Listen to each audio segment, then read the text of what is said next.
अस्सलाम वालेकुम जी, की हाल है प्यारे हो। मैं बजिया ਤੇ ਤੁਸੀਂ ਸਾਡੇ ਨਾਲ ਜੁੜੇ ਹੋ ਵੇਖ ਪੰਜਾਬ ਟੀਵੀ ਦੇ ਰਾਹੀਂ। ਮਿੱਤਰੋ ਪਿਆਰਿਓ, ਜਿਵੇਂ ਕਿ ਤੁਸੀਂ ਪਿੱਛੇ ਵੇਖਦੇ ਪਏ ਹੋ, ਇਹਨੂੰ ਕਹਾਣੀ ਕਹਿੰਦੇ ਨੇ ਹਨਾ। ਜਿਹੜੇ ਪੰਜਾਬ ਦੇ ਨਾਲ ਰਿਲੇਟ ਕਰਦੇ ਨੇ, ਪੰਜਾਬ ਦੇ ਨਾਲ ਜੁੜੇ ਹੋਏ ਲੋਕ ਨੇ ਜਾਂ ਪੰਜਾਬ ਦੇ ਵਾਸੀ ਨੇ, ਉਹਨਾਂ ਨੂੰ ਪਤਾ ਹੋਏਗਾ ਕਿ ਇਹਨੂੰ ਕਹਾਣੀ ਕਹਿੰਦੇ ਨੇ। ਇਹਦੇ ਵਿੱਚ ਉਹਨਾਂ ਨੇ ਜਿਹੜਾ ਆਪਣਾ ਤੂੜੀ ਮਿਲਾ ਕੇ ਤੇ ਮਿੱਟੀ ਫਿਰ ਉਹਨੂੰ ਚੀਕਣਾ ਕੀਤਾ। ਇਹਨਾਂ ਦੇ ਉਹ ਨਾ ਬਹੁਤ ਇੱਥੇ ਮਿਹਨਤ ਹੁੰਦੀ ਹੈ, ਖੱਲੀਆਂ ਵੀ ਪੈਂਦੀਆਂ ਬਾਜ਼ੂ ਬਾਤ। ਤੇ ਆ ਬੰਦੇ ਕਰਦੇ ਪਏ ਨੇ ਕਾਹਦੇ ਵਾਸਤੇ ਹੈ, ਲਪਾਈ ਕਰਦੇ ਪਏ ਨੇ। ਤੁਹਾਨੂੰ ਅਗਲਾ ਅੰਦਰ ਦਾ ਜਿਹੜਾ ਕੱਚਾ ਘਰ ਹੈ ਉਹ ਵੀ ਵਿਖਾਉਂਦੇ ਆ ਸਾਰਾ ਸਾਡੇ ਪੰਜਾਬ ਦਾ ਕਲਚਰ ਹੈ। ਮੈਨੂੰ ਫਖਰ ਹੈ ਕਿ ਮੈਂ ਪੰਜਾਬੀ ਹਾਂ, ਮੈਂ ਪੰਜਾਬ ਦਾ ਵਾਸੀ ਹਾਂ ਔਰ ਇਸ ਕਲਚਰ ਦਾ ਮੈਂ ਮਾਲਕ ਹਾਂ ਅਲਹਮਦੁਲਿਲਾ। ਕਿਉਂਕਿ ਆ ਜਿਹੜਾ ਕਲਚਰ ਹੈ ਸਾਨੂੰ ਕਿਤੇ ਨਹੀਂ ਲੱਭਦਾ। ਲੇਕਿਨ ਅਸੀਂ ਆਪਣੇ ਜਨੂਬੀ ਪੰਜਾਬ ਦੇ ਵਿੱਚ ਅੱਜ ਵਿਜ਼ਿਟ ਕੀਤੇ ਨੇ ਤੇ ਜਿਹੜਾ ਚੜ੍ਹਦਾ ਪੰਜਾਬ ਹੈ ਉਹਦੇ ਵਿੱਚ ਆ ਚੀਜ਼ਾਂ ਨਾਪੈਦ ਹੋ ਗਈਆਂ ਨੇ। ਬਹੁਤ ਤਾਵੀਆਂ ਮਿਲਦੀਆਂ ਨੇ। ਉਹਨਾਂ ਨੇ ਆਪਣੇ ਆਪ ਨੂੰ ਮਾਡਰਨ ਹੋਣ ਦੇ ਚੱਕਰਾਂ, ਸਾਡੇ ਕੋਲ ਸਿੱਖ ਦੋਸਤ ਆਉਂਦੇ ਨੇ ਇੰਡੀਆ ਤੋਂ, ਉਹ ਦੱਸਦੇ ਨੇ ਯਾਰ ਕਿ ਅਸੀਂ ਮਾਡਰਨ ਹੋਣ ਦੇ ਚੱਕਰਾਂ 'ਚ ਅਸੀਂ ਕੈਨੇਡਾ ਨਿਕਲ ਗਏ, ਯੂਰਪ ਨਿਕਲ ਗਏ, ਲੇਕਿਨ ਅਸੀਂ ਆਪਦਾ ਕਲਚਰ ਗਵਾ ਲਿਆ। ਅਸੀਂ ਸਾਂਭਿਆ, ਸਾਡੇ ਲੋਕਾਂ ਨੇ ਸਾਂਭਿਆ, ਜਿਨ੍ਹਾਂ ਨੇ ਸਾਂਭਿਆ ਉਹ ਵੀ ਤੁਹਾਨੂੰ ਵਿਖਾਉਂਦੇ ਆ, ਉਹ ਘਰ ਵੀ ਵਿਖਾਉਂਦੇ ਆ ਕਿੱਡੇ ਸ਼ੌਕ ਦੇ ਨਾਲ ਲਪਾਈ ਵੀ ਕਰਦੇ ਪਏ ਨੇ। ਔਰਤਾਂ ਵੀ ਨਾਲ ਲੱਗੀਆਂ ਨੇ, ਬੱਚੇ ਵੀ ਲੱਗੇ ਨੇ, ਵੱਡੇ ਵੀ ਲੱਗੇ ਨੇ। ਤੇ ਆਓ ਜੀ ਦਿਖਾਉਂਦੇ ਆ ਤੁਹਾਨੂੰ। ਆ ਭਾਈ ਹੁਣ ਸਿਰ ਤੇ ਚੁੱਕ ਕੇ ਲੈ ਕੇ ਜਾਏਗਾ ਤੇ ਛੱਤ, ਤਾਂ ਕਿ ਬਾਰਿਸ਼ਾਂ ਨਾ ਹੋਣ, ਬਾਰਿਸ਼ਾਂ ਦੇ ਵਿੱਚ ਜਿਹੜਾ ਨਾ ਉਹ ਚੋਵੇ ਨਾ। ਅੱਗੇ ਆਓ ਜੀ, ਅੱਗੇ ਲਓ ਜੀ। ਜਿਵੇਂ ਮੈਂ ਅੱਗੇ ਕਿਹਾ ਨਾ ਕਿ ਘਰ 'ਚ ਵੜਦਿਆਂ ਹੀ ਇਹ ਪੰਜਾਬ ਦਾ ਕਲਚਰ ਹੁੰਦਾ ਸੀ ਕਿ ਘਰ 'ਚ ਵੜਦਿਆਂ ਹੀ ਪਹਿਲਾਂ ਤੁਹਾਡਾ ਡੰਗਰਾਂ ਦੇ ਨਾਲ ਸਾਹਮਣਾ ਹੁੰਦਾ ਸੀ। ਔਰ ਜਿਹੜੇ ਘਰ ਦੇ ਵਿੱਚ ਡੰਗਰ ਹੈ ਉਸ ਘਰ ਵਿੱਚ ਕਿਵੇਂ ਖੁਸ਼ਹਾਲੀ ਨਾ ਹੋਵੇ। ਤੇ ਇਸ ਪਾਸੇ ਦੇਖੋ ਆ ਚੀਟੀਆਂ ਪਈਆਂ ਨੇ, ਆ ਪੂਰੇ ਸਾਲ ਦਾ ਬਾਲਣ ਪਿਆ। ਆ ਹੁਣ ਬੇਫਿਕਰ ਨੇ ਇਸ ਗੱਲ ਤੋਂ ਕਿ ਇਹਨਾਂ ਨੇ ਕੋਈ ਗੈਸ ਆਣੀ ਹੈ ਕਿ ਨਹੀਂ ਆਣੀ, ਜਾਂ ਇਹਨਾਂ ਨੇ ਕਿਵੇਂ ਰੋਟੀ ਕਰਨੀ ਹੈ, ਇਹਨਾਂ ਨੂੰ ਕੋਈ ਫਿਕਰ ਨਹੀਂ। ਘਰ ਦੇ ਭੜੋਲਾ ਭਰਿਆ ਦਾਣਿਆਂ ਦੇ ਨਾਲ ਤੇ ਘਰ ਦੇ ਵਿੱਚ ਸਬਜ਼ੀ ਇੱਥੋਂ ਜਿੱਥੋਂ ਮਰਜ਼ੀ, ਜਿਵੇਂ ਪਿੰਡ 'ਚ ਰਹਿੰਦੇ ਨੇ ਜਿੱਥੋਂ ਮਰਜ਼ੀ ਤੋੜੀ, ਨਾ ਵੀ ਅੱਗੇ ਹਰੀ ਮਿਰਚ ਰੇੜ ਕੇ ਤੇ ਨਾਲ ਰੋਟੀ ਖਾ ਲਈ। ਆ ਇਹਨਾਂ ਨੇ ਢਾਰਾ ਬਣਾਇਆ ਡੰਗਰਾਂ ਦੇ ਵਾਸਤੇ, ਤਾਂ ਕਿ ਡੰਗਰ ਰਾਤ ਨੂੰ ਢਾਰੇ ਦੇ ਵਿੱਚ, ਔਰ ਨਿੱਘਾ ਵੀ ਬੜਾ ਹੁੰਦਾ ਤੇ ਬਹੁਤਾ ਕਿਤੇ ਕੋਰਾ ਪੈਣ ਲੱਗ ਗਿਆ ਫਿਰ ਇਹਦੇ ਵਿੱਚ ਅੱਗ ਬਾਲ ਕੇ ਰੱਖ ਦਿੰਦੇ, ਤਾਂ ਕਿ ਡੰਗਰਾਂ ਦੀ ਜਾਂ ਕੋਈ ਸੂਣ ਵਾਲੀ ਮੱਝ ਹੋਵੇ ਉਹਦੇ ਕੋਲ ਵੀ ਰੱਖ ਲੈਂਦੇ ਤਾਂ ਕਿ ਉਹਨੂੰ ਮਸਲਾ ਨਾ ਹੋਵੇ। ਹੱਥ ਵਾਲਾ ਟੋਕਾ ਇੱਥੇ ਆਣ ਕੇ ਇਹਨਾਂ ਪਿੰਡਾਂ ਵਿੱਚ ਮੈਂ ਵੇਖਿਆ ਕਿ ਹਰ ਘਰ ਦੇ ਵਿੱਚ ਹੱਥ ਵਾਲਾ ਟੋਕਾ ਲੱਗਾ ਹੋਇਆ। ਉਹ ਮਸ਼ੀਨ ਵਾਲੇ ਟੋਕੇ ਨਹੀਂ ਹੈਗੇ, ਹੱਥ ਨਾਲ ਉਹ ਕੁਤਰਦੇ ਨੇ ਤਾਂ ਕਿ ਇੱਕ ਤੇ ਵਰਸ਼ ਹੁੰਦੀ ਹੈ। ਇੱਥੇ ਤੁਹਾਨੂੰ ਕੋਈ ਬੰਦਾ ਮੋਟਾ ਨਜ਼ਰ ਨਹੀਂ ਆਏਗਾ, ਮਤਲਬ ਉਹਦਾ ਢਿੱਡ ਢੁੱਡ ਨਿਕਲਿਆ ਹੈਗਾ। ਅਸੀਂ ਵਿਹਲੇ ਬਹਿ ਕੇ ਸਾਡੇ ਦੇ ਐਸੀ ਤੈਸੀ ਫਿਰੀ।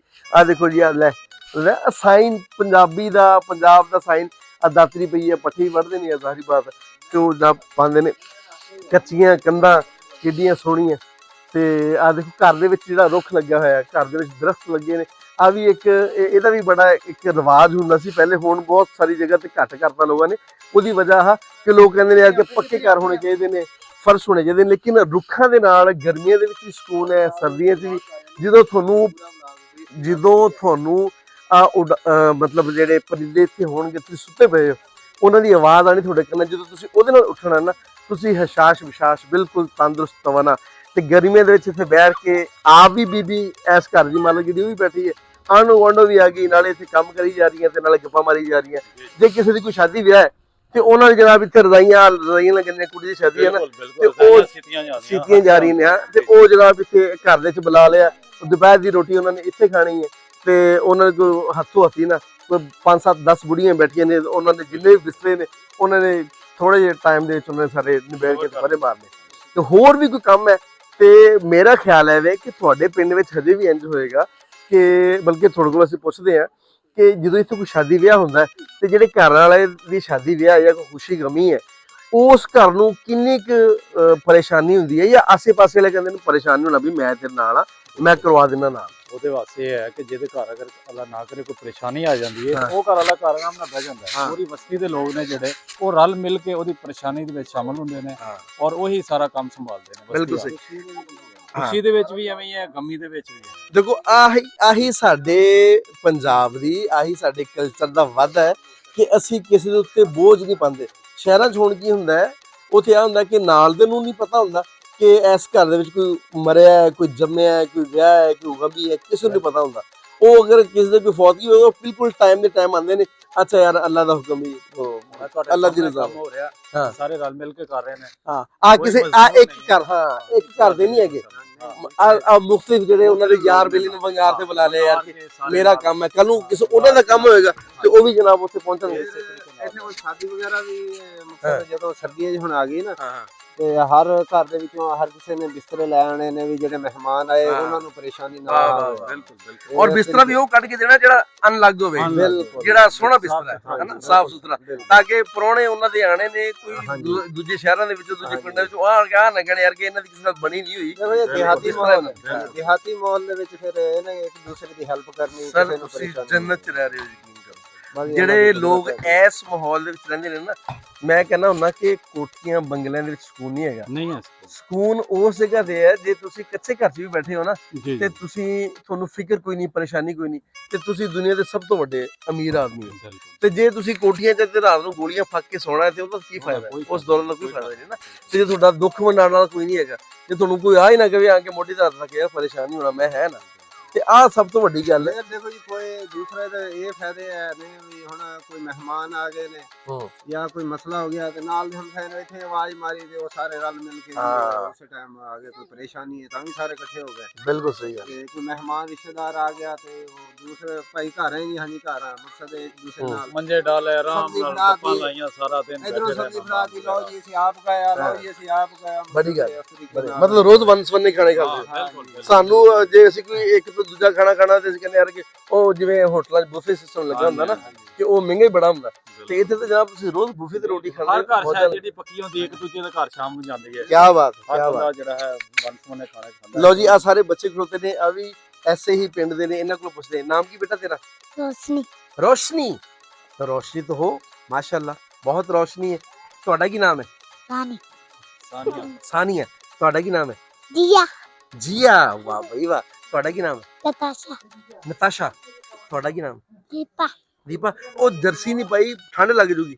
ਤੇਰਾ ਕੀ ਨਾਮ ਕੁੜੀਏ? संध्या ਦਿਹਾਤੀ ਮਾਹੌਲ ਸੰਧੀਆ। ਇਹੀ ਤੇ ਇੱਕ, ਹਾਂ। ਉਹ ਅੱਛਾ strong ਇਹਨਾਂ ਹੁੰਦੇ ਨੇ ਇਹਨਾਂ ਬੱਚਿਆਂ ਦਾ ਜਿਹੜਾ ਇਮਿਊਨਿਟੀ ਸਿਸਟਮ ਹੈ ਉਹ ਵੀ ਬਹੁਤ ਸਟਰੋਂਗ ਹੈ, ਕਿਉਂਕਿ ਆ ਬੱਚੇ ਦੇਖੋ ਪੈਰ ਨੰਗੇ ਹੀ ਫਿਰਦੇ ਨੇ, strong ਨੇ, ਇਹਨਾਂ strong ਨੇ। ਬਰਦਾਸ਼ਤ ਕਰਨ ਦੀ ਹਾਂ, ਬਰਦਾਸ਼ਤ ਕਰਨ ਦੀ ਕੂਵਤ ਜਿਹੜੀ ਹੈ ਉਹ ਜ਼ਿਆਦਾ ਹੈ, ਬਜਾਏ ਐਸ ਦੇ ਕਿ ਜਿਹੜੇ ਉਹ ਸ਼ਹਿਰਾਂ 'ਚ ਬੱਚੇ ਹੁੰਦੇ ਨੇ ਉਹ ਕਹਿੰਦੇ ਨੇ ਕਿ ਬਚਾ ਕੇ ਰੱਖੋ, ਹੀਟਰ ਥੱਲੇ ਰੱਖੋ, ਠੰਡ ਲੱਗ ਜਾਏਗੀ, ਫਲਾਂ ਫਲਾਂ ਫਲਾਂ, ਤੇ ਉਹ ਜਿਹੜਾ ਨਾ ਜਨਾਬ ਉਹ ਆਏ ਦਿਨ ਦੇਖੋ ਡਾਕਟਰ ਕੋਲ। ਇਹ ਮਸ਼ੱਕਤ ਕਰਦੇ ਨੇ, ਘਰ ਦਾ ਕੋਈ ਕੰਮ ਹੈ ਹੁਣ ਇਹ ਇੱਟਾਂ ਨੇ ਬੱਚੇ ਆਖੋ ਇਹਨਾਂ ਨੇ ਇੱਕ ਦੋ ਇੱਟਾਂ ਚੱਕ ਕੇ ਫੜਾਈ ਜਾਣੀ, ਇੱਕ ਮਿੰਟ ਲੱਗਣਾ, ਇਹ ਮਕਸਦ ਹੈ ਉਹ ਹੱਲ ਹੋ ਜਾਣਾ। ਬਿਲਕੁਲ ਇਹਨਾਂ ਦੀ ਬਾਡੀ ਜਿਹੜੀ ਹੈ ਉਹ ਸਟਰੋਂਗ ਰਹਿੰਦੀ ਹੈਗੀ ਹੈ, ਉਹ ਜਿਸਮ ਹਾਰਡ ਹੋ ਜਾਂਦਾ ਹੈ। ਬਿਲਕੁਲ।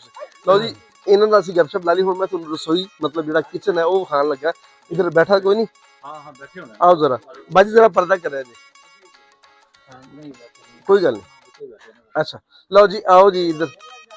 ਆ ਇੱਕ ਆ ਦੇ ਛੋਟਾ ਜਿਹਾ ਜਵਾਕ ਬੈਠਾ, ਆਪੇ ਹੀ ਚਾਹ ਪਕਾਈ ਜਾਂਦਾ ਤੇ ਆਪੇ ਹੀ ਪੀ ਜਾਂਦਾ, ਪੱਕੀ ਚਾਹ ਚੋਂ ਆਪੇ। ਆ ਦੇਖੋ ਜੀ ਆ ਅੱਗ ਜਿਹੜੀ ਆ ਪਾਥੀਆਂ ਵੀ ਪਈਆਂ ਨੇ, ਮਤਲਬ ਆ ਐਸਾ ਹੈ ਇੱਥੇ ਤੁਹਾਨੂੰ ਠੰਡ ਨਹੀਂ ਲੱਗ ਸਕਦੀ, ਇੱਥੇ ਤੁਸੀਂ ਬੈਠ ਕੇ। ਅੱਛਾ ਰੋਟੀ ਵੀ ਇੱਥੇ ਬਹਿ ਕੇ ਖਾਣੀ ਹੈ, ਰੋਟੀ ਇੱਥੇ ਮਾਂ ਨੇ ਪਕਾ ਦਿੱਤੀ ਹੈ ਤੇ ਉਹ ਨਿਆਣਿਆਂ ਨੇ ਵੀ ਇੱਥੇ ਬੈਠ ਜਾਣਾ ਤੇ ਨਾਲ ਜਨਾਬ ਉਹ ਇੱਥੇ ਖਾਈ ਜਾਣੀ ਹੈ, ਤੇ ਨਾਲੇ ਗਾਲਾਂ ਵੀ ਖਾਈ ਜਾਣੀ, ਸੇਕੇ ਵੀ ਹੱਥੇ ਖਾਈ ਜਾਣੇ ਹਨਾ, ਤੇ ਨਾਲ ਰੋਟੀ ਵੀ ਖਾਈ ਜਾਣੀ। ਯਾਰ ਕਿਆ ਮੌਜ ਹੈ। ਆ ਜਿਹੜਾ ਮਾਹੌਲ ਹੈ, ਅਗਰ ਤੁਸੀਂ ਪਰੇਸ਼ਾਨ ਹੋ, ਤੁਸੀਂ ਤੰਦਰੁਸਤ ਰਹਿਣਾ ਚਾਹੁੰਦੇ ਹੋ ਔਰ ਸ਼ਹਿਰਾਂ 'ਚ ਰਹਿ ਕੇ ਅੱਕ ਗਏ ਹੋ, ਉਹ ਪੱਕੀਆਂ ਸੜਕਾਂ, ਪੱਕੀਆਂ ਗਲੀਆਂ, ਪੱਕੇ ਕੋਠੇ, ਪੱਕੀਆਂ ਜਿਹੜੇ ਫਰਸ਼ ਨੇ, ਜੇ ਅੱਕ ਗਏ ਹੋ ਤਾਂ ਯਕੀਨ ਕਰੋ ਕਿਸੇ ਪਿੰਡ 'ਚ ਆ ਕੇ ਰਹਿ ਲਓ। ਜਿਹੜੇ ਆਖਰੀ ਦੇ ਚੰਦ ਦਿਹਾੜ ਨੇ ਨਾ ਉਹ ਸਕੂਨ ਦੇ ਨਾਲ ਗੁਜ਼ਾਰੋ। ਇੱਧਰ ਦੇਖੋ ਆ ਬਾਰ ਲੱਗੇ ਨੇ, ਕਿੰਨੀ ਸੋਹਣੀ ਲਿਪਾਈ ਕੀਤੀ ਹੋਈ ਹੈ, ਇਹਦੇ 'ਚ ਗੋਹਾ ਵੀ ਮਿਕਸ ਕੀਤਾ ਉਹਨਾਂ ਨੇ, ਮਿੱਟੀ ਮਿਕਸ ਕੀਤੀ ਹੈ, ਕਿੰਨੀ ਸੋਹਣੀ ਲੱਕੜ ਹੈ।